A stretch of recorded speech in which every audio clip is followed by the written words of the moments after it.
Bonjour et bienvenue dans le podcast Loni. Si tu es ici, c'est probablement parce que tu ressens le besoin de t'arrêter, de respirer et de te reconnecter avec l'essentiel. Ce podcast est un espace pour ralentir, lâcher prise et renouer avec ton intérieur, loin du tumulte quotidien. Je suis Lorina et à travers ces épisodes, je t'accompagne vers plus de sérénité et d'authenticité en explorant des pratiques simples et des inspirations pour retrouver un peu de calme. Alors, trouve-toi un endroit tranquille, prends quelques instants pour toi parce que tu le mérites et surtout, ton bien-être commence par ce petit geste de douceur envers toi-même.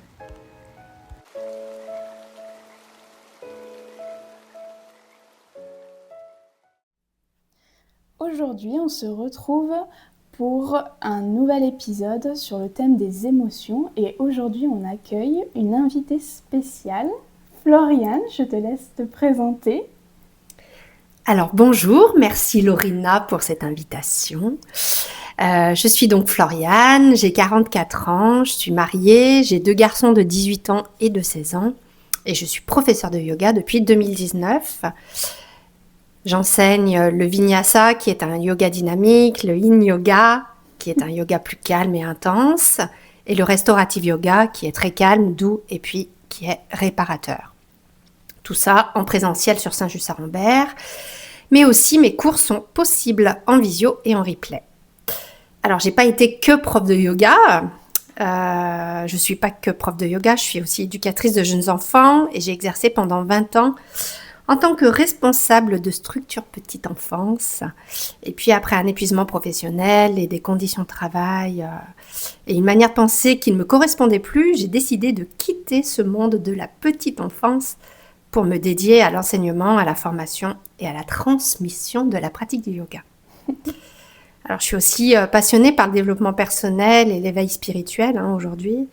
Et j'accompagne les personnes qui sont désireuses d'évoluer vers une quête du mieux-être, de reconnexion à soi, du respect de soi à travers ce que j'appelle l'art de prendre soin de soi et qu'on développera du coup dans ce podcast. C'est très beau. Effectivement, tu mets en avant ces émotions des fois on n'arrive pas à contrôler, qu'on ne sait pas comment non plus les gérer. Et toi, dans tes pratiques, tu as cette tendance à mettre ces émotions en avant et accepter tout ça ou pas? Oui, alors le pouvoir des émotions, c'est les premières choses qu'on doit reconnaître. Et c'est important, selon moi, de se reconnecter à son corps pour déceler les émotions qui nous traversent. Mais que ce soit des émotions type joie, enthousiasme, mais aussi des émotions comme la colère, la tristesse. C'est important d'accepter toutes les émotions qui se passent en chacun de nous et de composer avec ce qui va résonner en nous, avec ce qui va nous traverser. Et de se focaliser sur ce qui se passe à l'intérieur de son corps et de se reconnecter à son corps pour être connecté à ses émotions. Super. En plus, c'est l'objectif de l'épisode, explorer comment les émotions affectent notre corps, pourquoi l'équilibre entre les deux est essentiel et comment nous pouvons développer cet équilibre pour améliorer notre bien-être.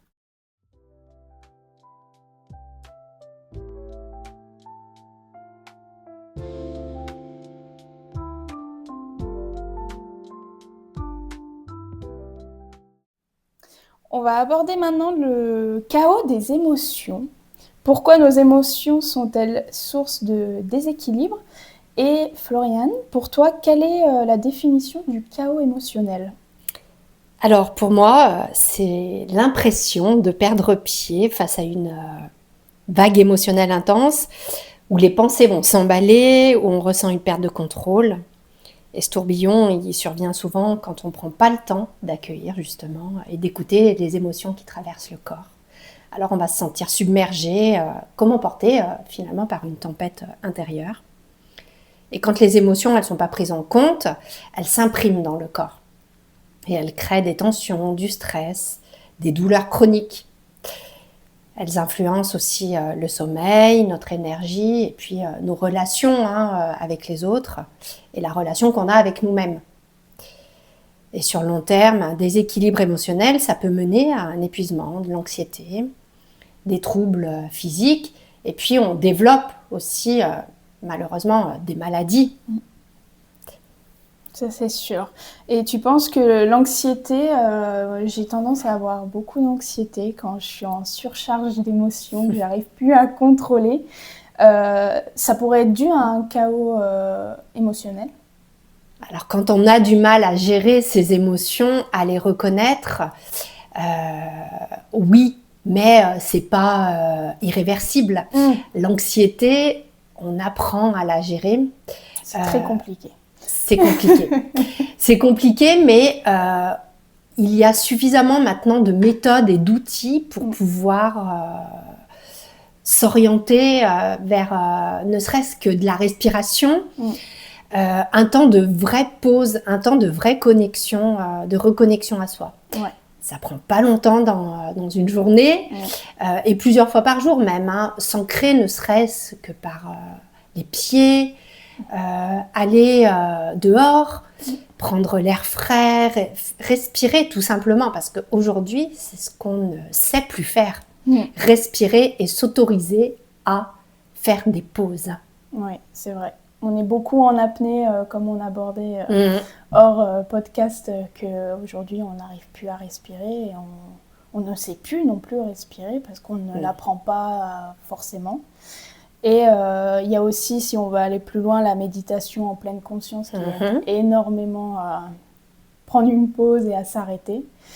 Mais oui, c'est vrai que le chaos émotionnel, il faut savoir le gérer avant d'arriver à cette étape, prendre soin de soi et trouver un petit peu les signaux que notre corps nous envoie, parce qu'avant ce tourbillon émotionnel, il y a quand même des signaux de notre corps, des émotions, que ce soit la colère, etc., qui nous font des petits appels c'est ça. Au cours de la journée ou de la semaine. Ça peut être du petit ou long terme, mais au bout d'un moment, le tourbillon fait surface et on ne sait plus quoi faire, quoi. Alors, il y a des périodes qui sont plus propices à des troubles d'anxiété, du stress chronique, à du surmenage. Moi, je fonctionne beaucoup avec la lune. Et souvent, en période de pleine lune, les émotions sont à son comble. Et alors, quand elles sont en plus cumulées, comme on a eu la semaine dernière avec une éclipse lunaire totale, horrible. Le tourbillon émotionnel, c'était pour le coup vraiment le chaos. Et je l'ai vu dans mes cours, toutes les personnes, alors très peu, un pourcentage, je dirais que le pourcentage de 5% des personnes dans mes cours allaient bien. Ouais. Et les autres, c'était un tourbillon, mélange de stress, de joie à la fois. Enfin, c'était de pleurs. Voilà, exactement. Et c'est ce qu'on apprend. Enfin, en tout cas, moi, c'est ce que j'aime faire dans mes cours, c'est accompagner moi-même, puisque j'étais concernée en plus, s'accompagner les uns les autres pour pouvoir faire redescendre ce tourbillon et puis se recentrer sur soi. Et c'est dans ces moments de calme et de paix avec soi-même qu'on apprend au fil des séances. C'est pas une séance qui va faire que... Oui, ça va être... révolutionnaire. Ouais. Mais au moins avoir quelques outils, quelques clés pour pouvoir, dans notre quotidien, arriver à mieux gérer, à anticiper quand la colère, on sent qu'elle va arriver, anticiper pour qu'elle n'arrive pas à son apogée. Quand on a de la tristesse, c'est aussi accepter sa part de soi qui est triste. J'ai tendance à beaucoup travailler dans mes cours sur l'acceptation de sa part d'ombre et de la lumière. L'ombre ne va pas sans la lumière et la lumière ne va pas aller sans l'ombre. Donc c'est aussi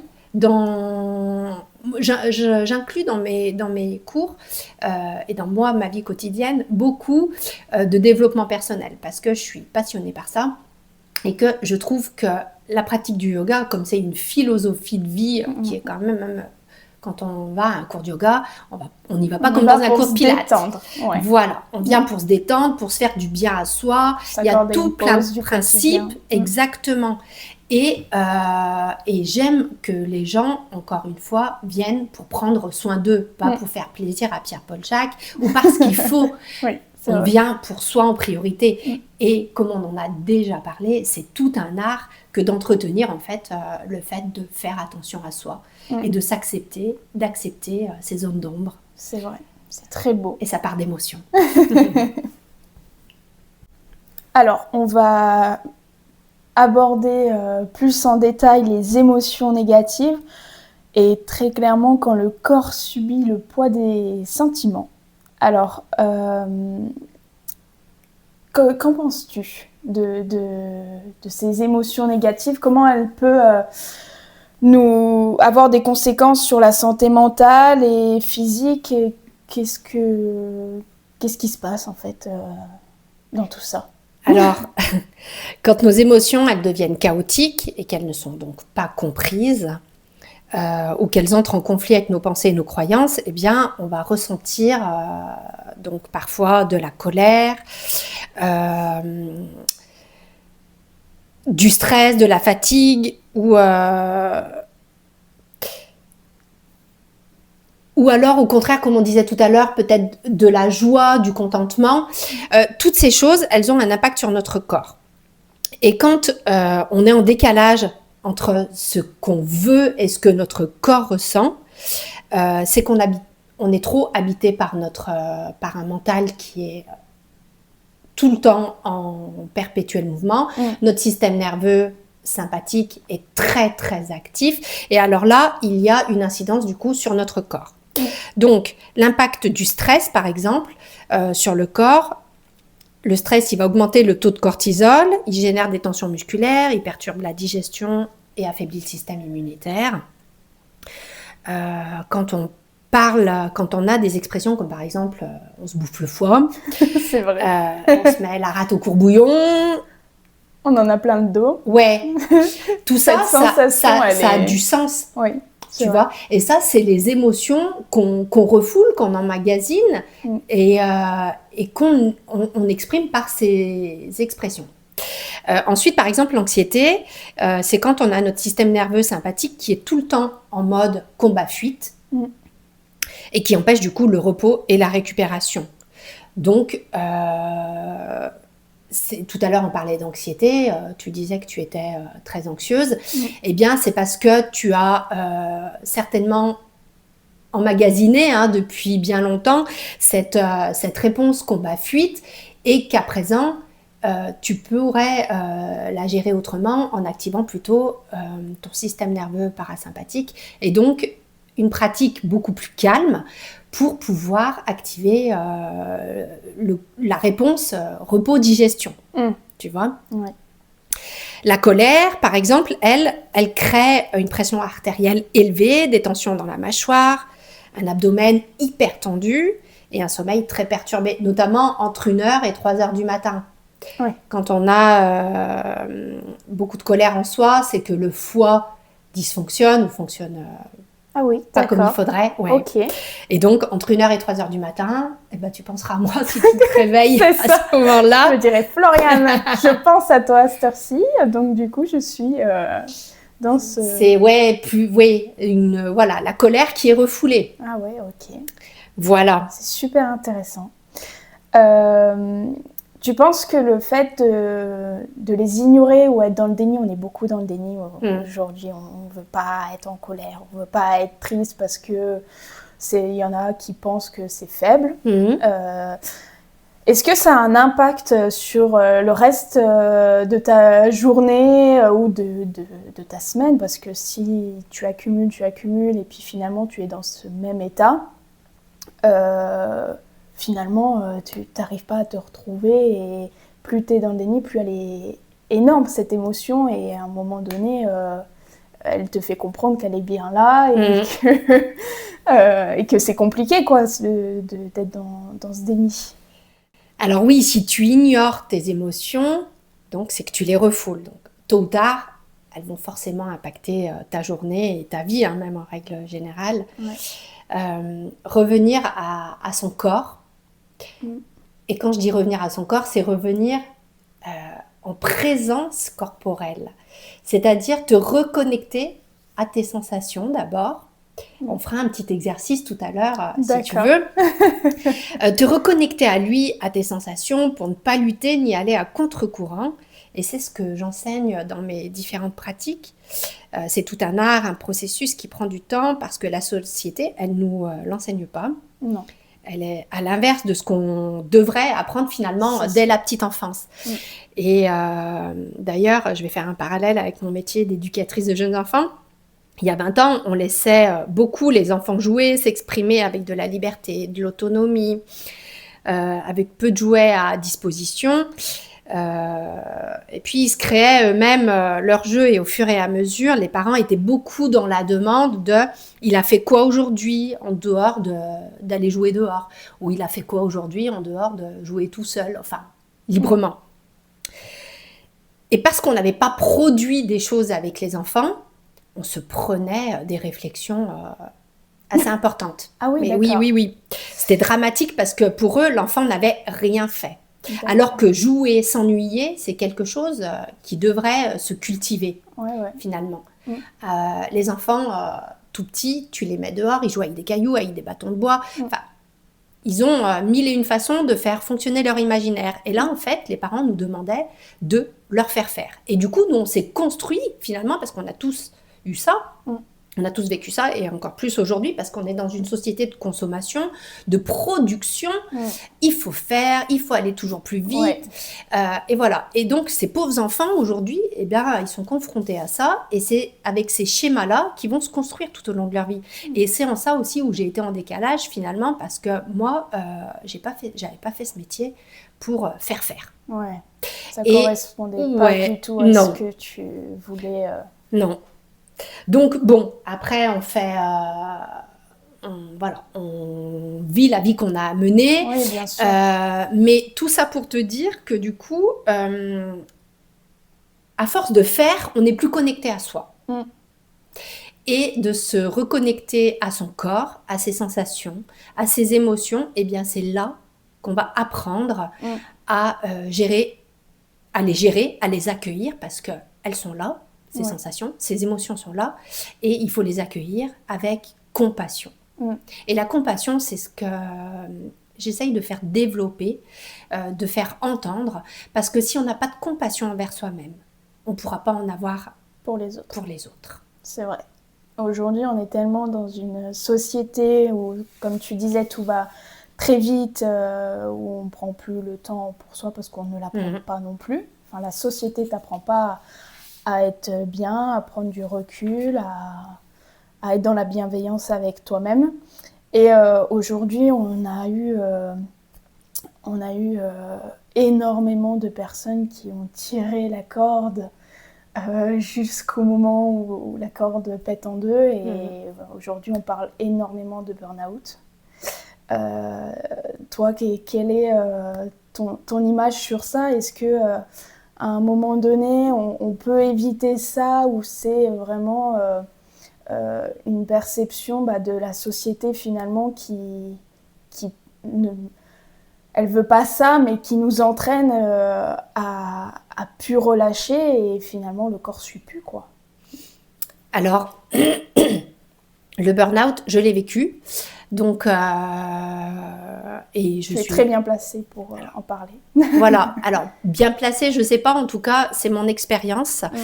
Le burn-out, c'est quand on a une charge mentale, professionnelle, trop importante. Mais il existe aussi des burn-out familiaux. C'est-à-dire que même à la maison, on peut avoir une charge mentale élevée. Quand les femmes, aujourd'hui, ils sont beaucoup confrontées parce qu'on a et la gestion du quotidien en tant que mère à la maison, en tant que femme, mais aussi on a notre activité professionnelle.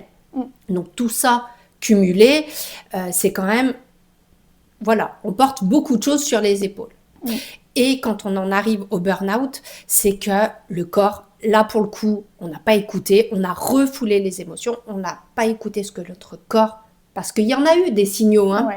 Mais comme tu disais, tu tires sur la corde. Et donc, en fait, les signaux tu les vois mais sans les voir. Tu es un peu dans le déni, c'est ce qu'on Mais complètement, mais complètement. Et donc du coup, après, un matin, tu pourras plus poser le pied au sol. Ouais. Et là, tu t'arrêtes. Ta vie s'arrête, quoi. Tu t'arrêtes. Et l'important, c'est, avant d'arriver au burn-out, c'est de prendre en compte les premiers signes pour pouvoir faire en sorte de ne pas tomber dans cette... ce tourbillon. Ouais, dans ce tourbillon infernal. Alors, il faut dissocier la dépression du burn-out. Oui, bien sûr. Qui ne sont pas les mêmes choses. Mais le burn-out, il faut un temps de repos. Il faut régénérer le corps pour pouvoir à nouveau retrouver de l'entrain et de la motivation dans nos activités extra-professionnelles. Et puis ensuite, retrouver de l'entrain dans l'activité professionnelle, mais sans reproduire les mêmes schémas. Après, quoi. Voilà. Parce que tu peux changer de boulot, si c'est un burn-out professionnel, mais tu vas reproduire. Voilà. Philosophie. Moi, c'est ce que j'ai fait. J'ai fait un burn-out. J'ai été, suffisamment pas en arrêt pour... j'ai préféré changer de lieu de travail, mais finalement... C'était pas le lieu. Non, c'était pas mieux parce que j'ai reproduit les mêmes schémas. Quand on a un tempérament à tout donner, quand on aime son travail, on donne tout. Mais finalement, la priorité, c'est pas le travail, c'est toi. Exactement. Et ta santé, c'est pas le travail qui va faire que tu as une meilleure santé. Au contraire, plus tu donnes à ton travail, alors tu peux être dévoué, mais le corps, il n'est pas fait pour travailler à 100% et qu'à un moment, il faut mais pas du pauses, tout. Quoi. Non. Et aujourd'hui, alors il y a des pays qui l'ont compris, des pays qui ont compris qu'au bout de 90 minutes de travail, il fallait faire une pause. Mais pas des pauses de 4 heures.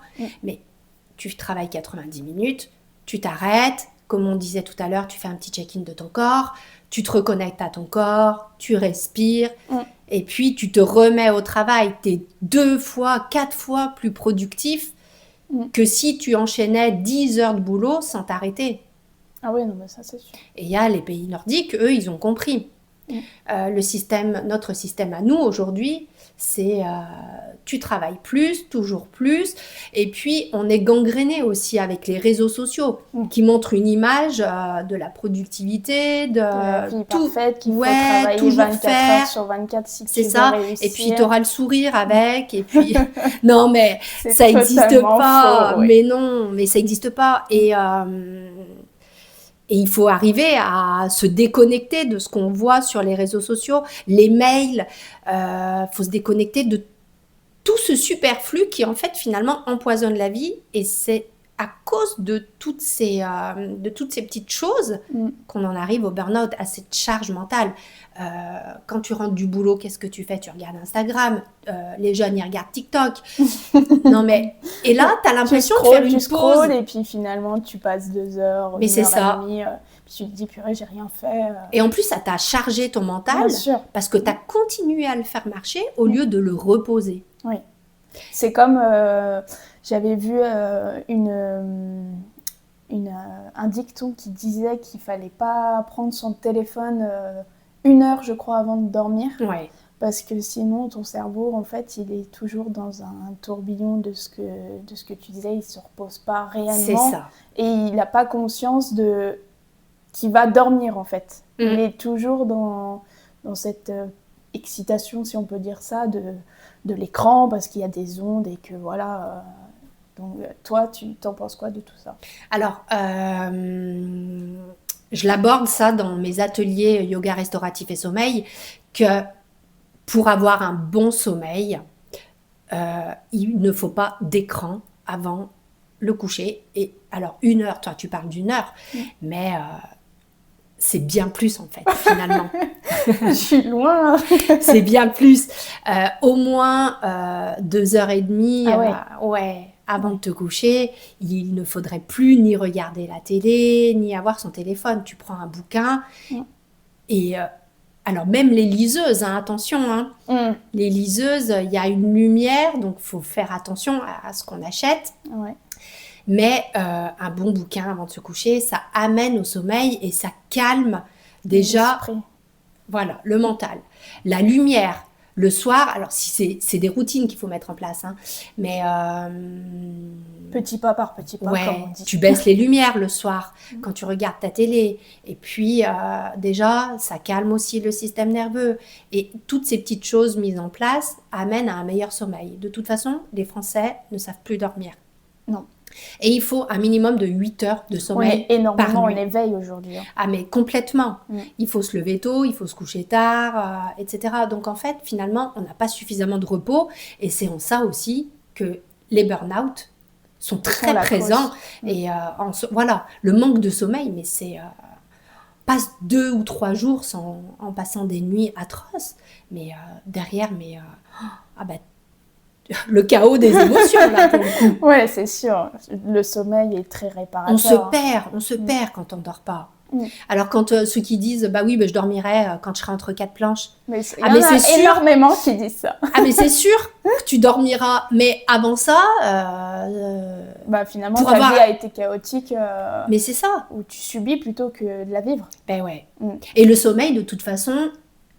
c'est quelque chose qui régénère, qui est réparateur, qui permet d'être en bonne santé, de préserver le système immunitaire. Enfin, on pourrait tant en dire, c'est pas l'objet aujourd'hui, mais du coup, tu gères à la fois les émotions différemment quand tu as un meilleur sommeil. C'est vrai. Maintenant, on va parler plutôt des émotions positives, après avoir décortiqué les émotions négatives. Moi, je suis persuadée que le positif attire le positif, hein, ça c'est sûr. Évidemment. Et que quand on se sent bien dans notre peau, qu'on est en forme, etc., on a une augmentation de l'énergie, on est beaucoup moins malade, on rencontre aussi des personnes plus bienveillantes, moins toxiques. Je suis énormément dans tout ça. Et comme on en avait parlé aussi sur les personnes qui tiraient énormément la corde pour arriver à un point de non-retour, toi tu as une pratique que tu utilises dans tes cours. Oui. Est-ce que tu peux nous en parler ? Bien sûr. Alors, c'est le restaurative yoga ou yoga restauratif. Alors, c'est une pratique qui est profondément régénératrice, qui permet de ralentir, d'apaiser le système nerveux et de créer un espace pour accueillir les émotions avec bienveillance. Alors, grâce aux postures passives, parce que ce sont des postures qui sont passives et avec beaucoup de matériel, on entre dans un état de relaxation profonde où le corps et l'esprit vont se rééquilibrer. Pour moi, alors je prêche pour ma paroisse, mais c'est vraiment un outil exceptionnel et très puissant parce qu'il va permettre de relâcher les tensions accumulées, de permettre aux émotions de s'exprimer mais sans résister. Puisque finalement, c'est ce qu'on a dit tout au long de ce podcast, qu'en fait, les émotions refoulées, et quand on est dans le déni, en fait, c'est ce qui va s'exprimer après au niveau du corps. Là, pour le coup, la pratique du restauratif va permettre de comprendre, d'accueillir, de comprendre les émotions sans lutter. Voilà, parce que c'est comme si tu essayais de nager à contre-courant, tu vas te fatiguer. Là, le fait d'accueillir avec compassion, ça va te permettre d'accueillir et de cultiver à la fois les émotions positives et d'accueillir la part d'ombre avec les émotions qui sont moins positives. C'est très profond comme pratique. C'est très, très profond. La pratique, elle se fait dans le silence, dans l'obscurité. Ok. C'est une pratique qui n'est pas facile. Je me doute. Ouais. Alors, elle est difficile dans le sens où tout le monde n'est pas en capacité de se retrouver dans le silence. Mais c'est quelque chose qui se réapprend, puisqu'on a connu le silence. La nuit, il y a du silence quand on dort.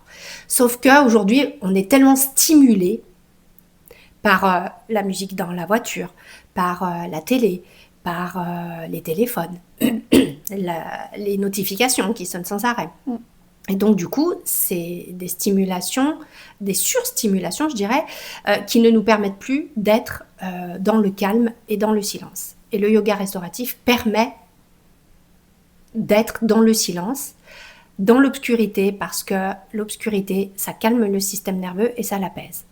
Et c'est en ça où après, on va être prêt à accueillir les émotions diverses, mais les émotions quand même qui vont traverser notre corps. Ok, c'est vrai. Et cultiver, tu parlais tout à l'heure de cultiver les émotions positives. La vie, on ne vit pas sur un arc-en-ciel, on n'est pas des bisounours, hein, bien qu'on aimerait tous être des licornes aussi. La vie, c'est pas un long fleuve tranquille. Bien sûr que tu as beau être la plus positive du monde, il y a des jours avec et des jours sans. D'accord ? Et ça aussi, il faut l'accepter.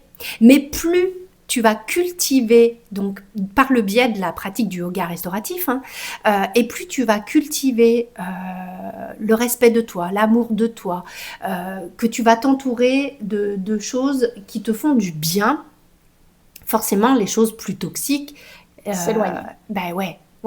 Le positif attire le positif. De toute façon, la loi de l'attraction, les personnes qui la pratiquent et puis qui sont persuadées de ça, je veux dire, il n'y a qu'à les voir. Vous voyez une différence, tu verras une différence entre une personne qui tire toujours la tête une personne qui... Et autour d'elle, elle n'aura jamais personne. Une personne qui est très solaire, qui rentre dans un endroit, tu vois qu'elle, du coup, tu as envie d'aller vers elle. Oui, non mais c'est des aimants, ces personnes. Ouais, ça c'est vrai. Et de toute façon, quand tu rentres un petit peu dans ce chemin spirituel, le tri, il se fait naturellement. Oui. Tu vas t'entourer de personnes qui ont les mêmes lectures que toi, qui ont la même manière de penser que toi.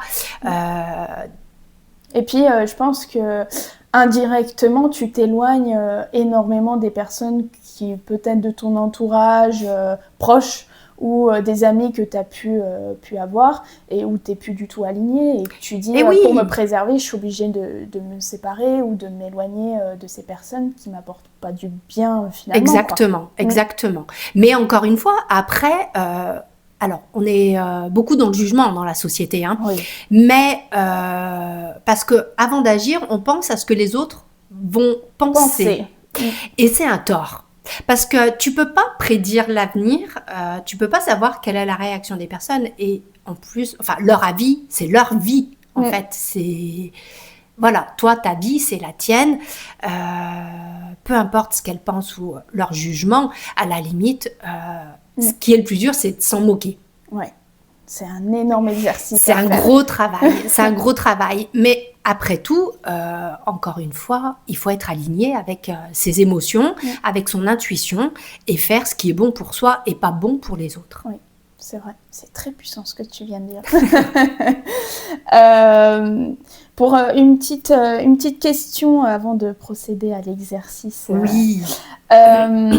Donc, on est sur le thème de corps et esprit. Pour une personne qui a envie d'harmoniser un peu tout ça et puis être dans un cheminement de faut aller vite, il faut pas prendre du temps pour soi, etc. Quelle est la pratique que tu conseillerais qui serait la plus appropriée pour un commencement dans le yoga? Alors, tout dépend ce qu'on désire, ce qu'on veut, voilà, et ce qu'on vient chercher. D'accord. Alors, je dirais vraiment que les personnes qui ont du mal à se poser, qui ont du mal à être ancrées, qui se sentent... Quand je dis déséquilibré, c'est pas péjoratif. Quand je dis déséquilibré, c'est que on n'est plus ancré, on n'est plus enraciné. Donc, j'orienterais plutôt vers des pratiques beaucoup plus calmes et douces. Type du yin yoga ou du restauratif. Okay. Voilà. Ensuite, il y a des personnes qui sont pas en capacité de se poser tout de suite et qui ont besoin qui sont toujours dans le faire. Alors, avant d'arriver à la pratique, il y en a énormément.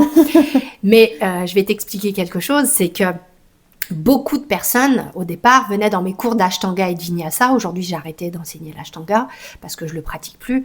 Mais beaucoup venaient dans mes cours de Vinyasa et finalement, aujourd'hui, se retrouvent dans les cours de Yin Yoga et de Yoga restauratif. Ouais. Voilà, parce qu'on change.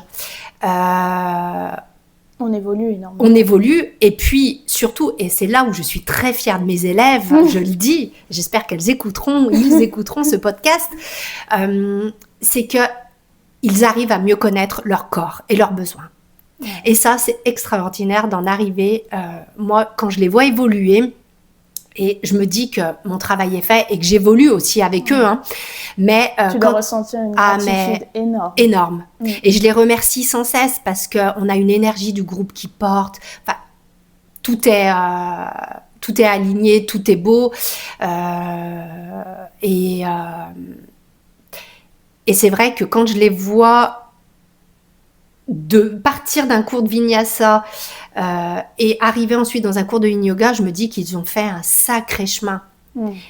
Et c'est là que c'est pour ça que je fais ce métier en fait, finalement aujourd'hui. C'est parce que j'ai su les guider, j'ai su les accompagner vers une meilleure connaissance d'eux-mêmes. C'est très beau. Voilà. C'est très très beau. Est-ce que tu veux qu'on procède à ton petit exercice ? On va faire un petit exercice. Je me laisse guider. Alors, si tu as les jambes croisées, tu vas les décroiser. Ouais. Et puis, tu vas ramener tes mains à l'endroit de ton corps qui, selon toi, est ton centre. Ok. Mains superposées ou mains espacées. Puis les personnes qui écouteront, vous pourrez faire cet exercice aussi. Alors, ce sera assez rapide. Et puis, tu vas fermer tes yeux. Tu vas inspirer par le nez et tu expires par la bouche. Encore une fois, inspire et tu expires, tu relâches tes épaules. Et une dernière fois, inspire et tu expires.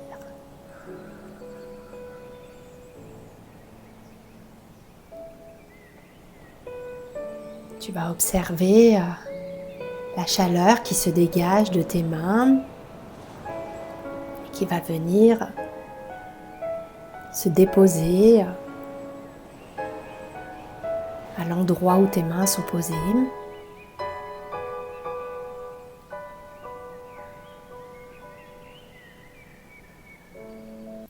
Tu vas observer ce qui se passe sous tes mains.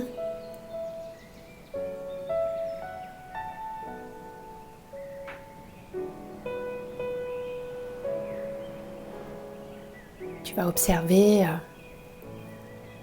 les sensations des pieds jusqu'à la tête. Un petit scan du corps, de chaque partie.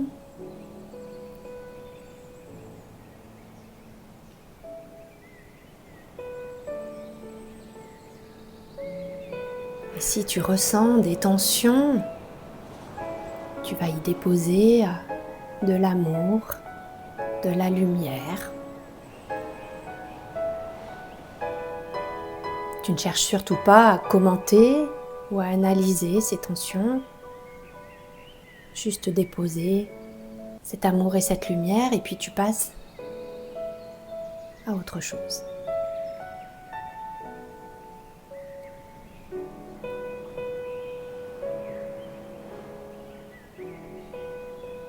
Tu vas relâcher chaque tension, chaque nœud ressenti dans le corps.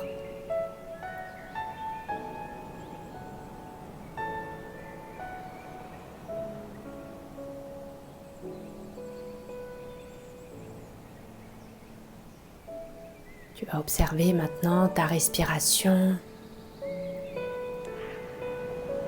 Tu sens l'abdomen qui se soulève à l'inspiration et qui s'abaisse à l'expiration.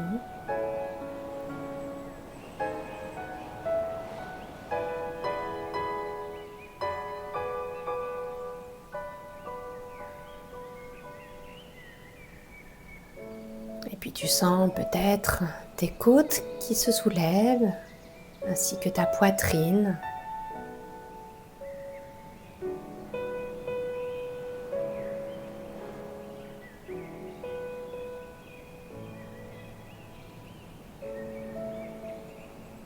Et tu abaisses lentement la poitrine, les côtés, l'abdomen quand tu expires.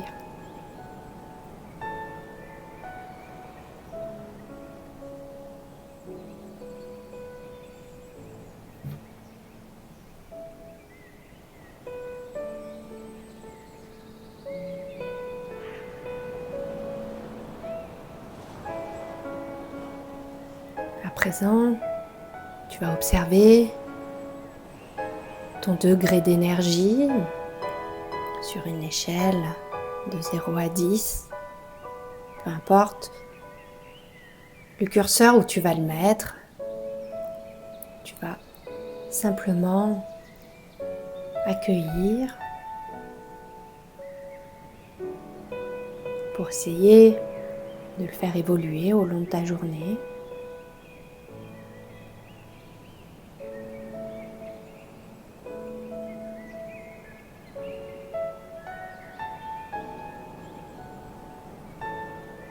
Et tu vas observer maintenant le degré de présence corporelle, c'est-à-dire est-ce que tu te sens être à l'intérieur de ton corps après ces quelques minutes ou est-ce que tu te sens encore un petit peu en décalage et c'est ok si c'est le cas.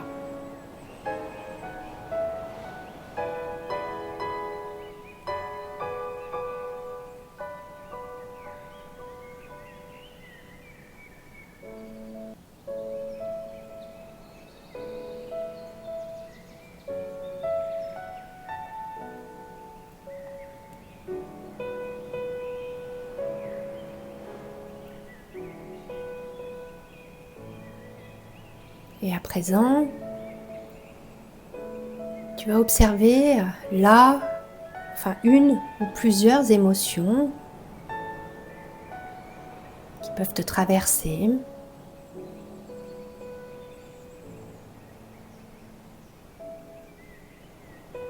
Les accueillir avec bienveillance, sans jugement et avec compassion.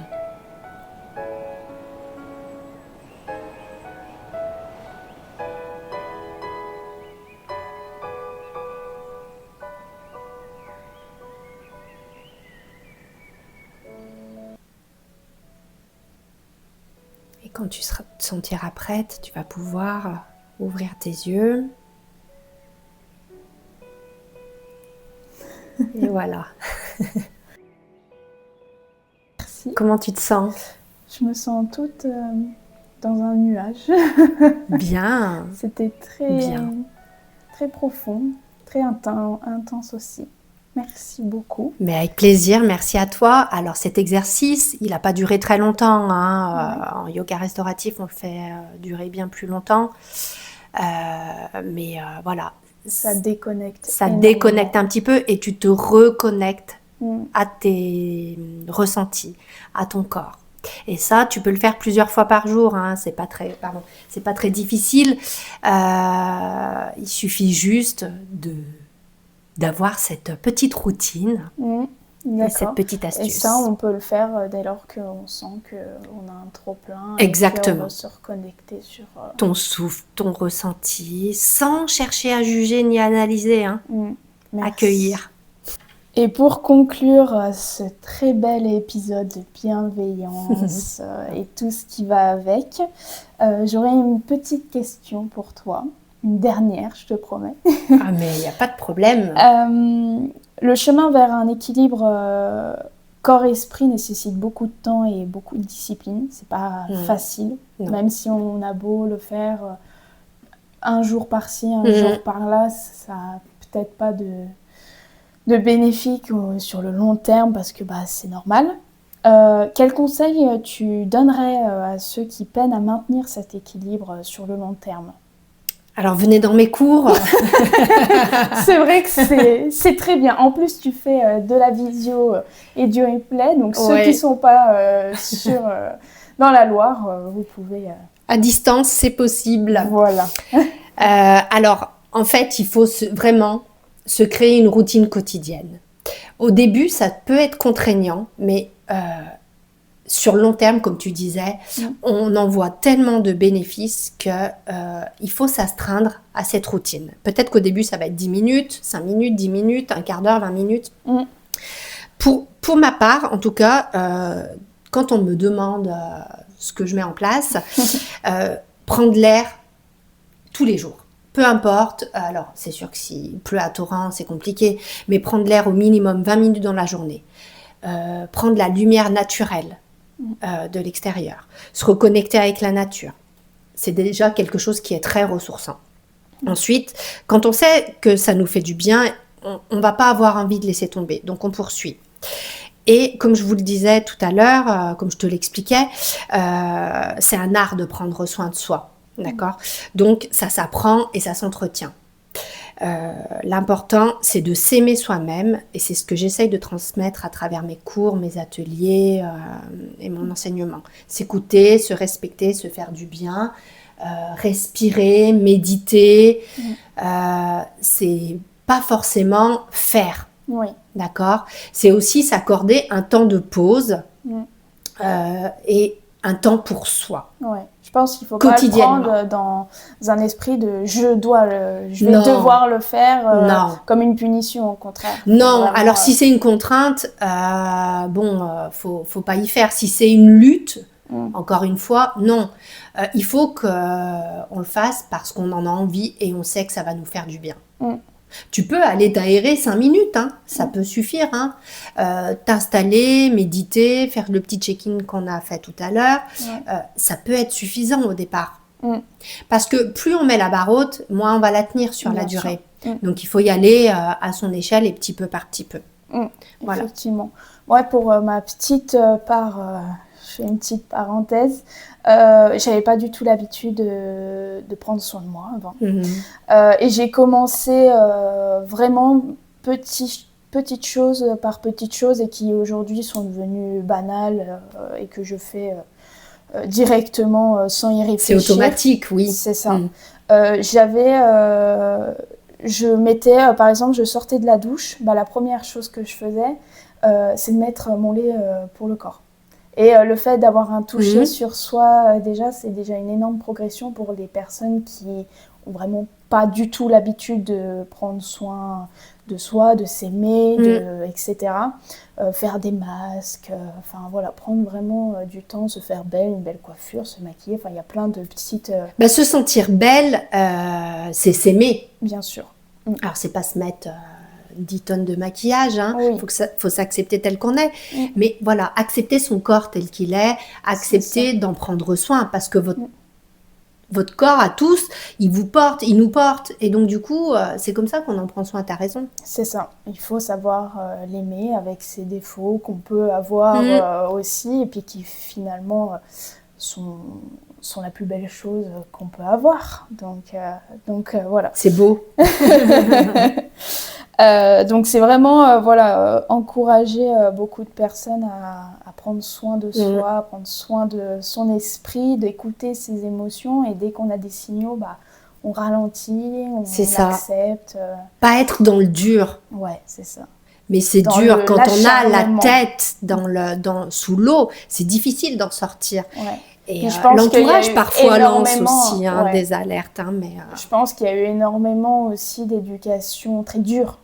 Ou quand tu sors d'une éducation comme ça, c'est compliqué. Alors, c'est très dur, mais l'éducation, alors ça pourrait faire l'objet d'un autre podcast, mais les croyances, en fait, nos parents nous ont élevés et éduqués avec des croyances qu'ils ont héritées d'eux-mêmes de générations précédentes.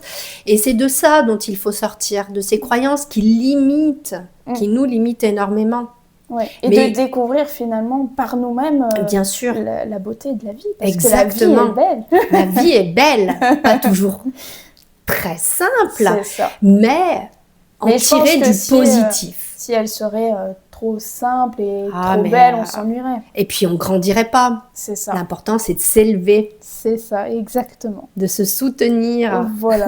Donc, prenez un chemin de pleine conscience et de l'équilibre corps et esprit. C'était vraiment l'objectif de cet épisode. Et je te remercie, Floriane. Merci à toi pour cette invitation. Je suis ravie d'avoir participé et puis, j'espère un autre podcast avec toi sur un autre thème. Avec grand plaisir.